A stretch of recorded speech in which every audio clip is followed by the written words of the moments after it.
The Strengthening American Cybersecurity Act, passed in early 2022, takes a carrot-and-stick approach to security. Some components of the law encourage covered entities to be proactive in improving their resilience to attacks. Others stipulate harsher sanctions for breach notifications. The law will likely usher in new cybersecurity standards for healthcare.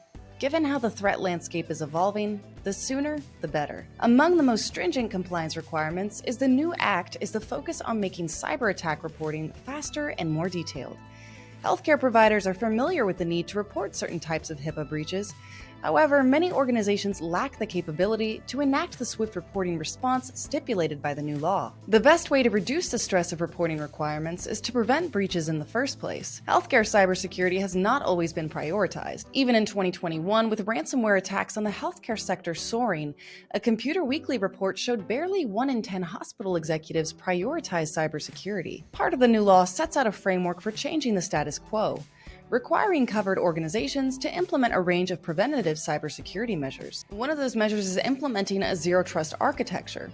Zero Trust grants no implicit trust to endpoints or user accounts based solely on their physical or network location, whether local area networks versus the internet, or based on whether an asset is enterprise-owned or personally owned. Implementing Zero Trust architecture may soon become mandatory, and is strongly recommended right now, even if it isn't mandatory. Taking a Zero Trust approach to security essentially means no network entity is automatically assumed to be safe, even after initial verification.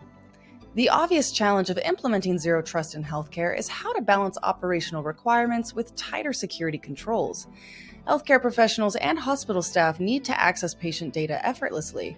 Security controls that get in the way can be dangerous to patient health. Security teams must work with healthcare practitioners and administrators to develop authentication procedures that fit real-world scenarios to overcome these obstacles. It's clear regulators are asking more of healthcare organizations' cybersecurity. Zero Trust architecture is a central part of the security improvements federal regulators will require for healthcare organizations. Learn more about protecting against advanced cyber threats in healthcare by reading the white paper Zero Trust plus Moving Target Defense: The Ultimate Ransomware Strategy.